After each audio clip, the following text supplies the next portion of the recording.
भारती। सखी सहेली कार्यक्रम सुनने वाले सभी श्रोताओं को मन्नो बहुरिया और प्यारी बुआ का नमस्कार। नमस्कार। बिल्कुल, श्रोताओं से माफी मांग ले, या वैसे जो आज हम लोगों ने पोस्ट थोड़ा देर से आई है ना जी, उसकी बड़ी मजेदार कहानी है। अच्छा, वो कर ले, लेकिन पहले विषय बता देते। हाँ बिल्कुल, है ना जी बुआ जी। तो आज जैसे कि बात है कि मेहमानों का स्वागत कैसे करें, ये विषय लिया है क्योंकि खासकर अभी क्या है कि गर्मी की छुट्टियां चल ही रही हैं और तो मेहमान तुम्हारे घर आ रहे हैं या तुम जा रही हो कहीं? नहीं, दोनों है। होता भी है ना बुआ जी कि बच्चों की छुट्टियां होती तो ऐसा लगता है कि मायके होके आ जाएं या मामी के घर चले जाएं या बुआ के घर चले जाएं, और नहीं तो इस बार कहीं रिश्तेदारों के न जाएं, किसी सहेली के घर चले जाएं। अरे वाह, है ना, क्या बात है। तो ऐसा भी होता है। तो ये वो वाला मेहमान है हमारा, मतलब तुम्हारा यही कहने का मतलब है ना कि 1-2 दिन वाला नहीं, मतलब किसी घर जाए बुरिया बिस्तर बांध के वो वाला। ओह क्या बात है। तो भाई रुके और जामुन वामुन खा के जाए। बिल्कुल। तो दादी माँ के नुस्खे में आज हम जामुन पर बात करेंगे और गीत मंजरी में दर्पण। हाँ, गीत मंजरी में हम दर्पण के विषय में बातें करेंगे, क्या गीत भी सुनाएंगे जी। और सबसे महत्वपूर्ण बात जैसे कि जो यातायात है, अगर हम गाड़ी चला रहे हैं तो किन नियमों का पालन करें। हालांकि नियम तो सभी को पता होते हैं, लेकिन फिर भी कभी कभी ऐसे हमसे चूक हो जाती है जो कि उसकी भरपाई हमें करनी पड़ जाती है। बिल्कुल, और कभी कभी आपकी चूक से दूसरे को भरपाई करनी पड़ती है, ये और दुखदाई हो जाता है। तो यानी कुल मिलाकर यही कहना चाहते हैं कि सजग रहें, सतर्क रहें और नियमों का पालन करें। बिल्कुल। तो ये पोस्ट वाली जो बात है उसके बारे में बहुत प्यारे प्यारे संदेश आए हैं। एक तो बात है कि 2 जून को जो हम लोगों ने जन्मदिन मनाया और हमारे साथियों ने जो अपनी कलम की जो खूबी दिखाई, तेज धार दिखाई, मतलब वो वैसे भी हम देखते रहे। लेकिन अभी देखो आज के पोस्ट बहुत सारे हैं, कमेंट तुम्हारे पास भी है, ऐसे ही है। जैसे सबसे पहले तो भाई तुम्हारे ही पर आरोप है कि आज थोड़ी देर पहले पूनम जी ने नींद पर कुछ गीत कार्यक्रम किया था।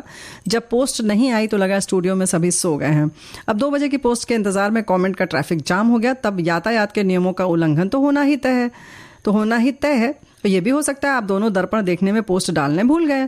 चलिए अब मेहमानों का स्वागत कर लीजिए, जामुन भी चलेंगे, समय जो कम बचा है।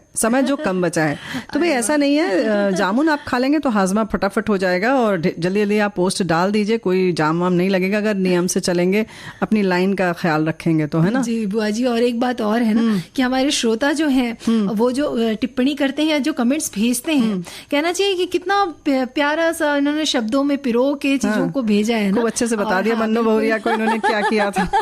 तो भाई ऐसा नहीं है, नींद में नहीं है और ट्रैफिक भी जाम नहीं है, दर्पण देख रहे थे तो इसमें कोई बुरी बात नहीं है। देखिए कितने अच्छे से हम तैयार होकर आए हैं। हमें लगा हो सकता है आज फिर फेसबुक लाइव हो जाए, क्या पता आप कहीं से देख लें। एक और साथी ने लिखा है कि आज विविध भारती ने यातायात के नियमों का पालन नहीं किया, मतलब पोस्ट बहुत देरी से आई तो मेहमानों का स्वागत कैसे करेंगे।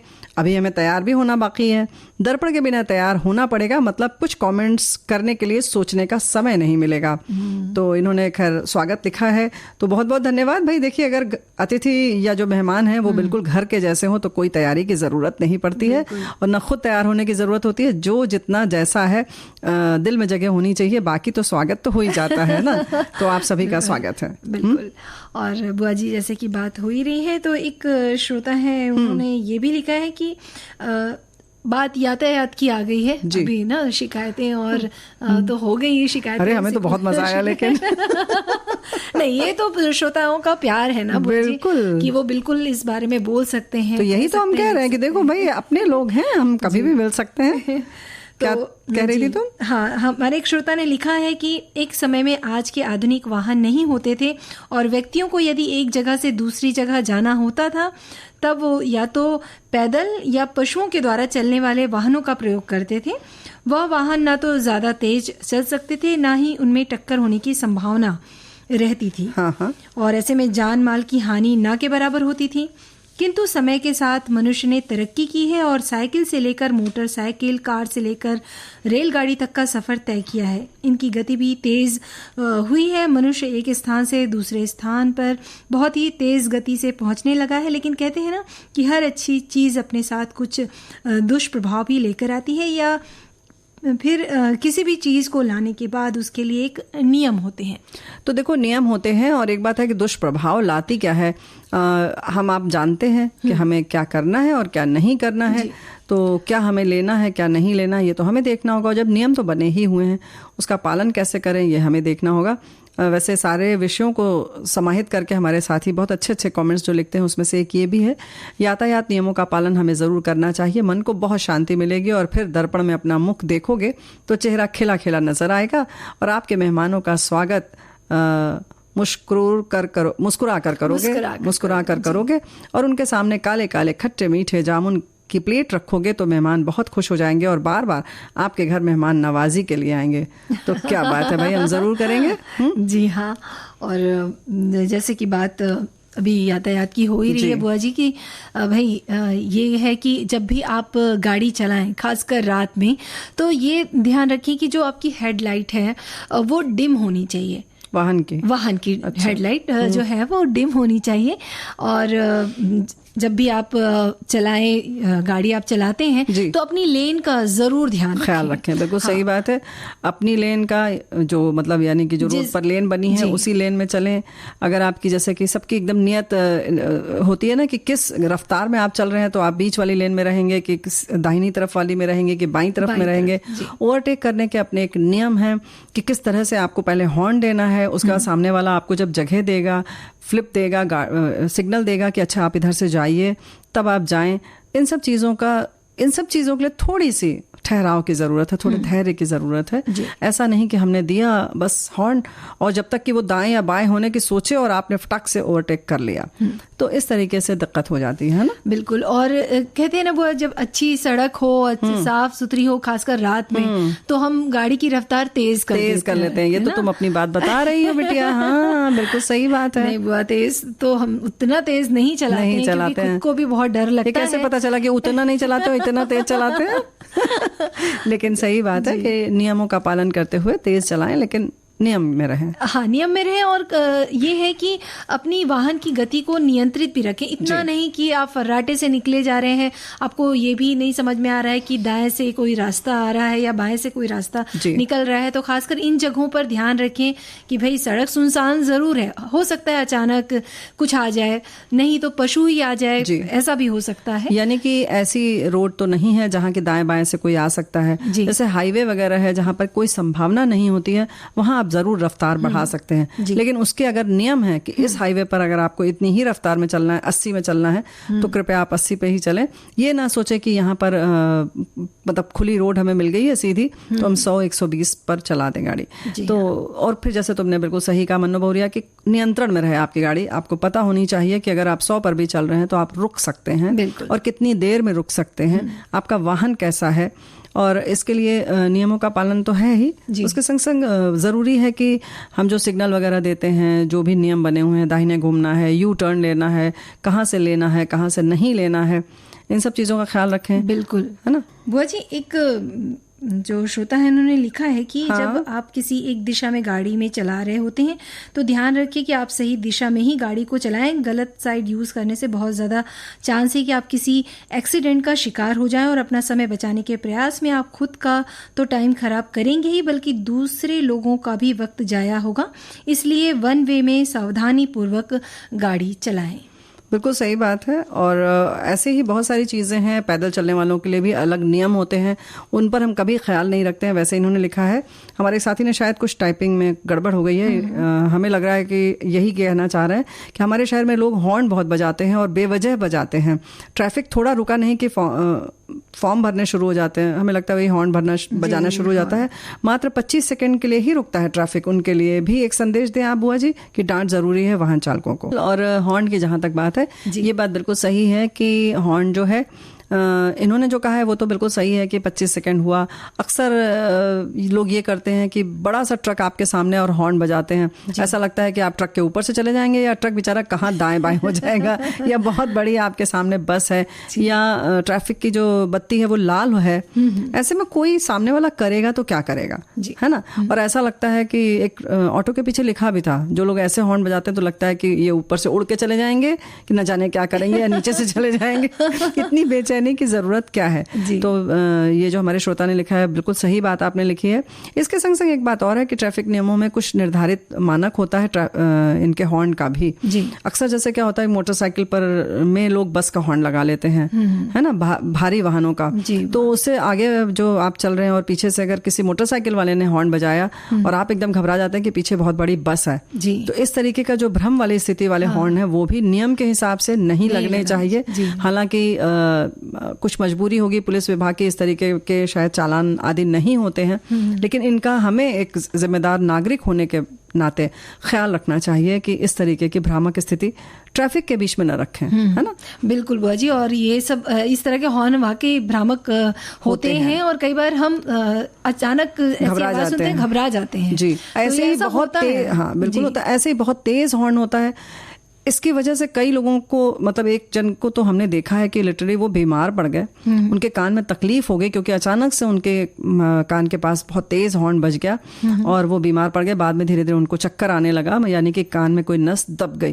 तो इस तरह से सोचिए आपकी जो ये दिक्कतें हैं, जिस नियमों का हम पालन नहीं कर रहे हैं उसकी वजह से इस तरीके की भी दिक्कतें होती हैं। बिल्कुल, मौत या घायल होना वो तो हम देखते हैं, दिख जाता है हमको, नहीं कहीं ना कहीं, लेकिन ये सब भी होता है। बिल्कुल, ये जो दिक्कतें हैं इन कारणों से आती ही हैं, तो इन बातों का तो ख्याल रखें ही। साथ में जब ये तो है कि हम गाड़ी चला लेते हैं और रजिस्ट्रेशन भी करा लिया हमने, लाइसेंस भी ले लिया, लेकिन बहुत सी छोटी छोटी चीज़ें जो होती हैं हमें पता नहीं होती हैं।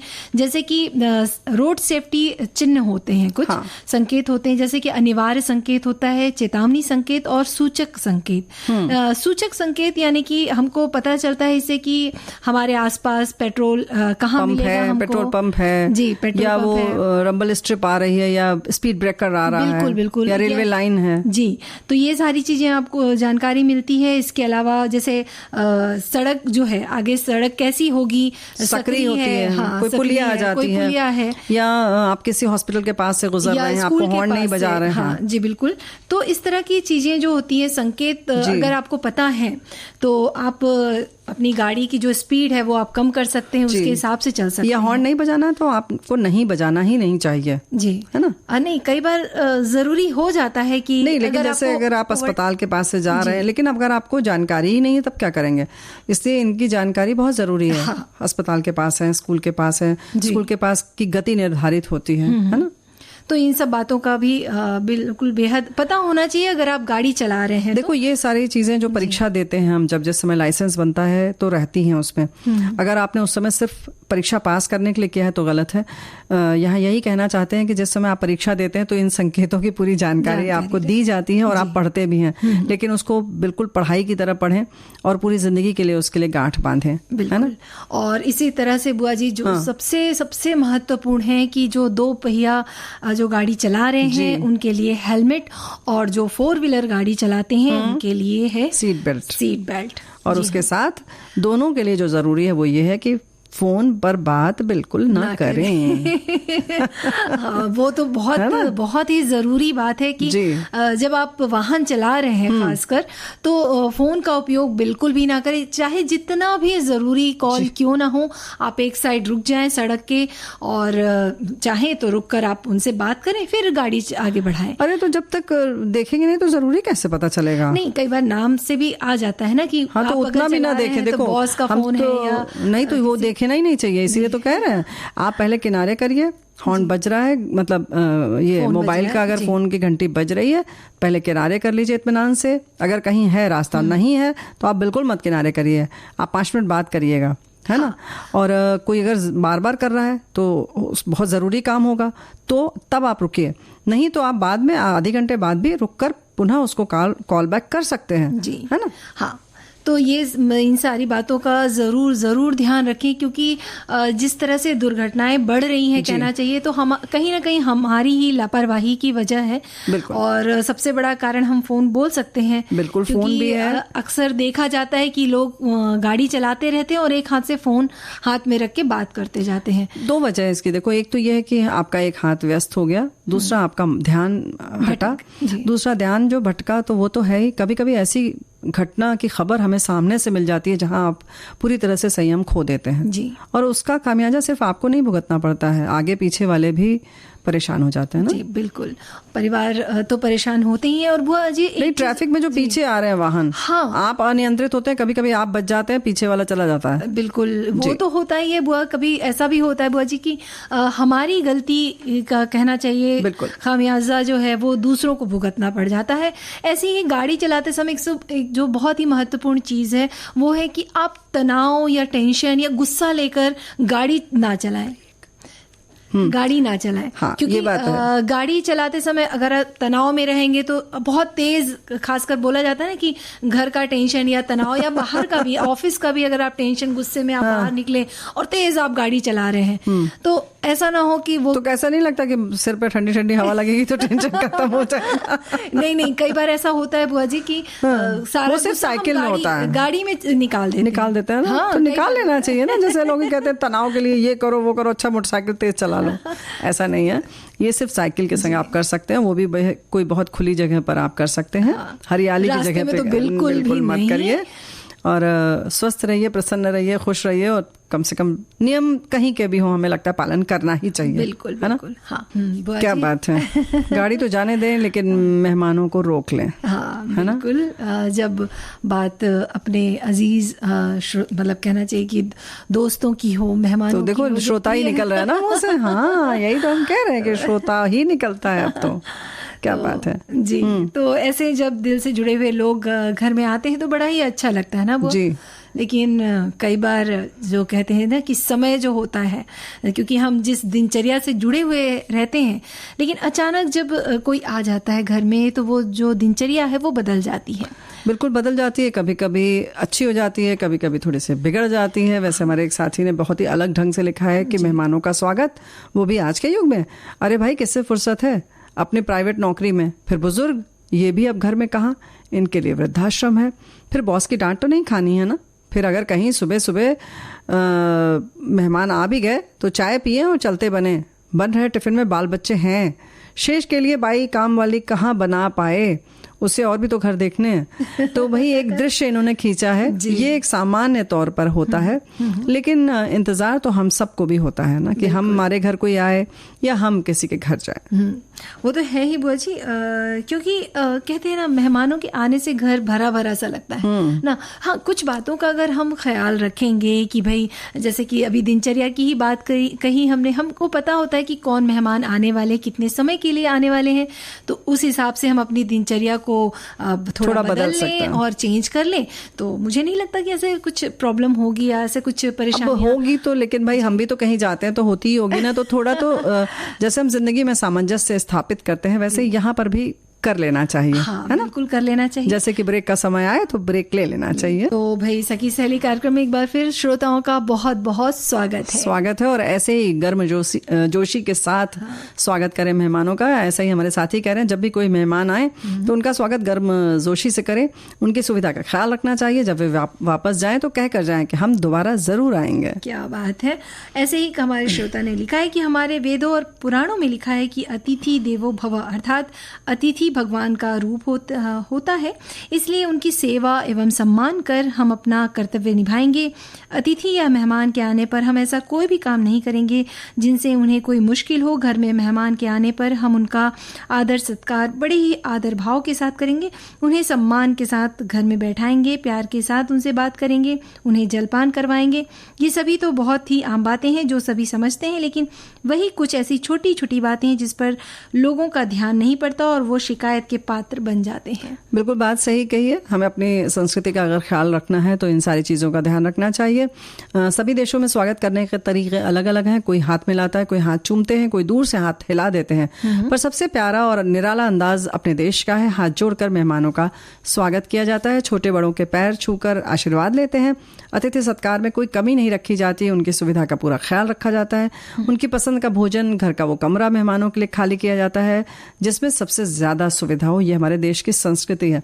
तो भाई संस्कृति तो है, लेकिन हम क्या करते हैं ये बहुत महत्वपूर्ण है। या जैसे इन्होंने कहा कि छोटी छोटी चीजों का ख्याल रखें। हाँ, तो जैसे क्या है जैसे कि अगर आपको लग रहा है कि मेहमान आ रहे हैं तो जो सूखे नाश्ते होते हैं आप पहले से ही बनाकर रख लें, ताकि उस समय आपको परेशानी ना हो और क्योंकि मेहमान के तौर पे बुजुर्ग भी आते हैं, छोटे बच्चे भी आते हैं, तो बच्चों को जब भूख लगे तो उस तरह का नाश्ता आप दे सकते हैं। साथ ही एक जो बहुत ज़रूरी बात कि जो उनके लिए जो ज़रूरत की सामान जो है, जैसे कि बाथरूम में आपको रखना है, टूथपेस्ट रखना है, शैम्पू रखना है, साबुन रखना है, उनके लिए वो पहले से आप रख दें। आप चाहें तो तौलिए वगैरह भी आप उनके लिए अलग से रख सकते हैं, रख ही देना चाहिए। और बल्कि कोशिश ये करना चाहिए कि वैसे तो मेहमान आजकल ये सब चीज़ें भी लेकर चलते हैं, तो आप यही सत्कार की बात हो जाती है कि आप उनसे कहिए कि आप इसको ना निकालें, ये निकला हुआ है, ऐसे ही इस्तेमाल करें। और जो बहुत ज़रूरी चीज़ है कि कई बार ऐसा भी होता है कि कुछ मेहमान ऐसे होते हैं, कोई चाय पीने के आदी होते हैं, कुछ कॉफ़ी पीते हैं, तो इन बातों का भी ख्याल रखें। उनकी पसंद नापसंद के बारे में आपको पता हो और आप उनसे ही जो खाद्य सामान जो होता है, लिस्ट आप जब बना रहे हैं, किराने का सामान अगर आप लेकर आ रहे हैं, तो उन पदार्थों को भी, उन चीज़ों को भी उसमें ऐड कर दें, ताकि जो आपके मेहमान आए हैं, जो उनकी दिनचर्या वहाँ घर पे रही है, वो हूबहू तो नहीं, लेकिन हाँ जो वो खाते हैं वो उन्हें यहाँ मिल सके। जो मतलब कुछ बेसिक चीज़ें जो होती हैं जिसके बगैर उनको जैसे लगे कि ठीक नहीं लग रहा है, ये तो हमें चाहिए। जैसे गर्म पानी ही चाहिए, गिलास सिरहाने पे उठते ही, तो अगर आपके पास केटल है बिजली वाली तो वो वहाँ रख दीजिए, उसका इंतज़ाम कर दीजिए। ऐसे ही छोटी छोटी चीज़ें हैं। अगर आप कॉफ़ी नहीं पीते हैं लेकिन अगर मेहमान आ रहे हैं तो थोड़ी सी कॉफ़ी मंगवा दीजिए, ताकि उन्हें ये ना महसूस हो कि जिस चीज़ की ज़रूरत थी वो नहीं मिली। तो इन चीज़ों का ख्याल रखें। और उसके संग से जैसे तुमने कहा, हर उम्र के लोग आते हैं, तो किस उम्र का आपका मेहमान आ रहा है या आपके दोस्त हैं, उनका ख्याल करें। उनकी पसंद नापसंद पूछ भी सकते हैं कि भाई चाय आप लेना पसंद करेंगे या कोई स्पेसिफिक आपकी पसंद है, कोई फ्लेवर पसंद है, या अगर आप चाय बनाने भी जा रहे हैं तो पूछ लीजिए उनसे कि अदरक वाली चलेगी ना, शक्कर कितनी पड़ेगी, तो वो खुद ही बता देंगे नहीं हम अदरक की नहीं पीते। अब आपने बना के रख दिया तो फिर पता लगा उन्होंने कहा नहीं हम तो अदरक पीते ही नहीं हैं। या छोटी इलायची आपने बड़े शौक में डाल दी सत्कार में, उन्होंने कहा नहीं छोटी इलायची से तो हमें एलर्जी है।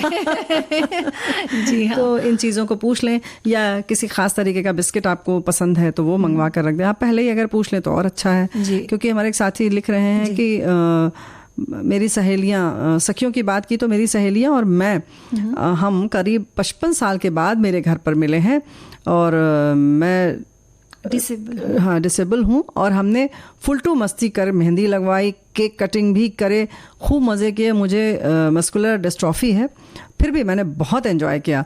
तो भाई बहुत बहुत बधाई। और ये फुलटू मस्ती तो होनी ही चाहिए जब मेहमान आए ना। वो तो है ही। जैसे बात दिनचर्या की हो ही रही थी, तो वो होता ही है कि शाम को सब मिलते हैं, तो कहीं बाहर जाना होता है, बाहर, क्योंकि बाहर गांव से आपके गांव वो आते हैं, आपके शहर वो आते हैं, तो इन जगहों में घुमाना जो होती है आपकी जिम्मेदारी बन जाती है। तो जब आप उनके साथ घूमने बाहर जाते हैं तो भी आप कुछ बातों का ध्यान रख सकते हैं, जैसे कि भाई अपनी बजट का भी ख्याल रखना पड़ता है ना। बिल्कुल। तो ये ध्यान जरूर रखें। तो घर से ही कुछ जो सूखे नाश्ते आपने घर में बनाए हैं वो आप साथ में लेकर चलें ना। और ऐसी जगह आप अगर जैसे जा रहे हैं तो ऐसी जगह जाएं जहां पर कम टिकट हो, कम खर्च हो। हाँ, थोड़ा कम। देखो एक बार बताएं मन्नू बौरी, आप तुम यहाँ कंजूसी छोड़ दो, समझ गए कि नहीं। देखो मेहमान कभी कभी आते हैं। आजकल सच बात है कि हमारे साथी ने जैसे लिखा कि कौन आता है किसके घर, ये बात हकीकत यही है कि पहले के ज़माने की तरह नहीं होता है। तो कोशिश ये करें कि थोड़ा सा दिल बड़ा कर लें। और ठीक है, ये तो बिल्कुल ध्यान रखना चाहिए कि किफ़ायत हमें वैसे अपने लिए भी करनी चाहिए, मेहमानों के साथ भी करेंगे, लेकिन थोड़ा सा इस बात को मान कर चलिए कि भाई मेहमान आए हैं तो ज़्यादा खर्च होगा। अब जैसे घर में है, आपने खाना बनाया, अब आप एक कलछी घी में अगर आप तड़का लगाती हैं दाल का, तो उस दिन 2 कलछी कर दीजिए, तो देखिए स्वाद बढ़ जाएगा। इसी बहाने आपको भी अच्छा खाने को मिल जाएगा। क्योंकि ये देखो, हम ये सोचेंगे कि मेहमान हमारे लिए बोझ है, तो आप ये सोचिए कि वैसे तो आप कहीं घूमने जाते नहीं, मतलब अपनी दिनचर्या में, तो ये थोड़ा सा बदलाव आ गया हमारी ज़िंदगी में। उसके लिए हम कितनी मेहनत करते हैं, ये जो आया है तो हम चलो साथ में एंजॉय कर लेते हैं ना। हाँ बुआ जी, आप बात बिल्कुल सही कह रही हैं, लेकिन मैं ये कहना चाह रही थी कि कहीं ना कहीं ऐसा होता ही है, जैसे आपने बोला कि बजट बिगड़ता ही है, वो तो है ही नहीं, लेकिन छोटी सी चीज़ होती है। क्या होता है, हम सोच लेते हैं नहीं टैक्सी से नहीं जाएंगे, अच्छा ये ट्रेन कर लेते हैं, ये बस कर लेते हैं, फिर क्या होता है कि आप भी उतना ही थकते हैं, सफ़र करते हैं। तो ये छोटी छोटी चीज़ों में इतना परेशान ना हो। कहीं अगर आपको लग रहा है जहाँ आप कर सकते हैं करिए, लेकिन कभी कभी अब सब घर में यही होगा कि हमारी जो और बिटिया बहुरियां कहेंगी मन्नो बहुरिया ने कहा तो अब घर से ही नाश्ता बना के ले जाएंगे, और उस चक्कर में बोली नहीं हम तो आज घूमने नहीं जाएंगे, कल वाले चक्कर में घूमने जाएंगे क्योंकि आज हम नाश्ता बनाएंगे। तो भाई ये एंजॉयमेंट मत छोड़िएगा घर के नाश्ते के चक्कर में। नहीं बात, खैर आप बात बिल्कुल सही कह रही हैं कि मेहमान तो हैं, उनका स्वागत करना ही है और दिल से करना है, तो बातों का तो ख्याल रखना ही है। कौन आता है कौन जाता है ये धड़कनें कभी कभी बता देती हैं। और बुआ जब आईने की हम बात करें ना, तो आईने में जब हम खुद को देखते हैं तो कई बार तो ऐसा लगता है कि क्या ये वही चेहरा है जिसे हम रोज देखते हैं, कि आज मन ही चेहरा बना हुआ है।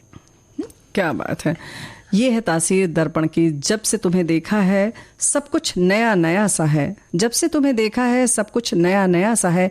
एक हंसी होठों पे आती है, एक हंसी होठों पे आती है तो कभी मन बहका हुआ सा है। दिल में प्यार भरा है इतना, दिल में प्यार भरा है इतना कि लम्हा भी रुका रुका सा है। मैं कहीं हूँ कि पास हूँ तेरे, मन भी दर्पण सा हुआ है। संवरती है वो देख कर संवर जाए तो आईना देखता है, संवरती है वो देख कर संवर जाए तो आईना देखता है। तारीफ करने की बात करें तो लंबी कतार सा लग जाता है। कोयल सी रागिनी है जिसकी, कोयल सी रागिनी है जिसकी, नैनों में मस्ती सा छा जाता है। साज है तू दिल की आवाज की जादूगरी, साज है तू दिल की आवाज की जादूगरी। सुबह और शाम पुकारते तेरा नाम, ओ साजन की सजनी। दर्पण नहीं छुपाता है सीधी सच्ची बात, जैसी ही तस्वीर सामने वही अक्स लाता। कैसा है ये मन का दर्पण जाने क्या कह जाता है, कैसा है ये मन का दर्पण जाने क्या कह जाता है। खोए सपने ख्वाब सुहाने पंख लगा उड़ जाता है। खुश में खुश हो जाए चमक चेहरे पर ले आता है, दिल के भाव ये पढ़कर सच्चे सपने दिखाता है। मन की एक मुस्कान सुहानी, मन की एक मुस्कान सुहानी लेकर चलता जाता है। मेघों के संग आसमां बन, मेघों के संग आसमां बन सपने बुनता जाता है। सुख के दुख के पहियों पर चल के समय का दर्पण हर रंग है दिखाता। सुख के दुख के पहियों पर चलकर समय का दर्पण हर रंग है दिखाता। मन हो जैसे खुली किताब इस पर सब कुछ लिख जाता। कैसा है ये मन का दर्पण जाने क्या क्या कह जाता है। तो मतलब चेहरा चमकना चाहिए हर हाल में, और इसके लिए जाहिर है कि आपका खून साफ होगा तो चेहरे पर चमक अपने आप आएगी। वैसे भी कहते हैं ना कि चेहरा जो है हमारे स्वास्थ्य का भी आईना होता है, ये बताता है कि हम कितने स्वस्थ हैं। जी, और जैसे कि हमने आज दादी माँ के नुस्खे में जामुन लिया ही है, तो जामुन भी कहते हैं ना बुआ कि चेहरे के लिए भी बहुत अच्छा होता है, और जैसे इम्यूनिटी को बढ़ाता है क्योंकि विटामिन सी होती है इसमें, आयरन से भरपूर होता है, हार्मोनल संतुलित करता है अच्छी, तो भाई जो हमारे स्वास्थ्य की नींव है। और जामुन जो है जीवाणु रोधी भी गुण उसमें होते हैं, तो आंत के स्वास्थ्य को भी बनाए रखने में मदद करता है। इसको वैसे एक आयुर्वेद में इसको बिल्कुल एक औषधि के रूप में लिया जाता है ना। और ग्लाइसेमिक इंडेक्स कम होने के कारण मधुमेह के रोगियों के लिए तो बिल्कुल रामबाण है जिसे कहना चाहिए। इसका सेवन करना ही चाहिए, और ये जानकारी जो है हमारे बहुत सारे साथियों ने भी दी है। अच्छा। जामुन के पेड़ की छाल को महीन पीस कर घाव पर लगाने से जो है घाव ठीक हो जाता है। तो आम के आम गुठलियों के दाम तो कहे जाते हैं ज़रूर, लेकिन जामुन की भी वही तासीर है कि इसके पत्तों को पीस कर लगाने से घाव ठीक हो जाता है, और जलने पर जो सफ़ेद दाग जो रह जाता है वो भी मिट जाता है इसको लगाने से, है ना। और बुआ जी एक श्रोता है, उन्होंने ये भी कहा है कि आयुर्वेद में इसे सेहत के लिए अमृत फल माना जाता है। गर्मियों का सीजन ये फल पेट के लिए बहुत फ़ायदेमंद है, ये मधुमेह के रोगियों के लिए बहुत फ़ायदेमंद है। इसके रस से घरेलू सिरका भी तैयार किया जाता है जो बेहद पेट के फायदेमंद होता है। इसके फल बीज सभी शुगर की बीमारी में बेहद लाभदायक हैं। इसकी लकड़ियाँ जो होती हैं हल्की होती हैं, जिससे नाव तैयार की जाती है। क्या बात है। जामुन की गुठली सर्दी खांसी बुखार और त्वचा की समस्याओं जैसे चकत्ते, मुंह के गले के जो छाले होते हैं, आंतों में जो अल्सर होता है, उन सब के लिए लाभकारी होता है। और जामुन के फलों से सिरका तो जैसे हमारे साथी ने लिखा ही है कि पाचन तंत्र के लिए अच्छा होता है। आंखों से संबंधित कई तरह के विकार जो होते हैं वो भी जामुन से ठीक किए जा सकते हैं। बिल्कुल। और एक श्रोता है, उन्होंने ये भी लिखा है कि जून के महीना जो होता है तेज धूप हो रही होती है, उसी स्थान पर एक जामुन वाला नजर आया। अच्छा, उन्होंने एक बात कही है कि उन्होंने बीज फेंक दिया था और जी पेड़ निकल आया। हाँ, तो ये इस तरह का इन्होंने लिखा है। और भी बहुत से श्रोता हैं जिन्होंने जामुन के फ़ायदे के बारे में बताया है। एक श्रोता है, उन्होंने लिखा है कि जामुन के साथ साथ जामुन के पत्तों का सेवन भी सेहत को फ़ायदा पहुंचाता है। जी हाँ, अगर आप जामुन के पत्तों से बनी चाय का सेवन करते हैं तो यह सेहत के लिए बेहद गुणकारी होता है। जामुन के पत्तों से बनी चाय का सेवन करने से वजन कम करने में मदद मिलती है।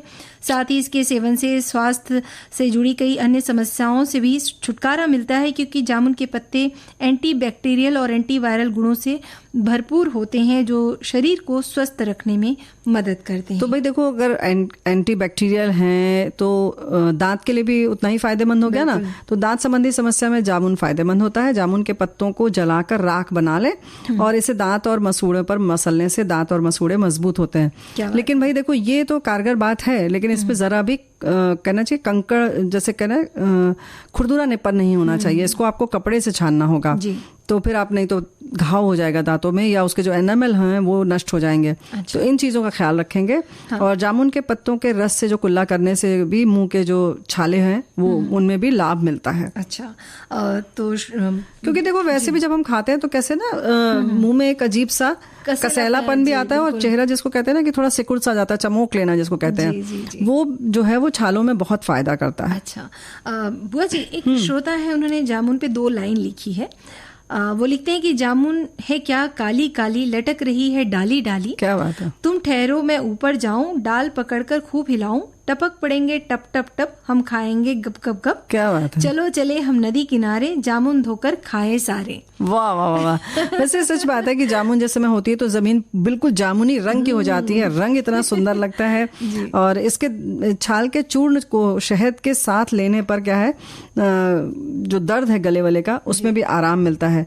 तो पथरी, किडनी स्टोन पर भी पके हुए जामुन के फल खाने से आराम मिल जाता है, पथरी गल जाती है। तो इतने ढेर सारे जो इसके फायदे हैं उन पर हमें ध्यान रखना होगा। जी बुआ जी, लेकिन क्या है कि हम क्या श्रोताओं को ये कहेंगे कि भाई अभी समय समाप्त हो गया। हाँ बिल्कुल, समय समाप्त की ओर है। और हम तो यही कहेंगे कि अभी जामुन फल का जो है समय बहुत थोड़े दिन के लिए आता है, बहुत थोड़े समय के लिए आता है, तो आप जरूर खाएं और स्वस्थ रहें। बिल्कुल। और अब इस कार्यक्रम से दे अनुमति मन्नू बहुरिया और प्यारी बुआ का नमस्कार।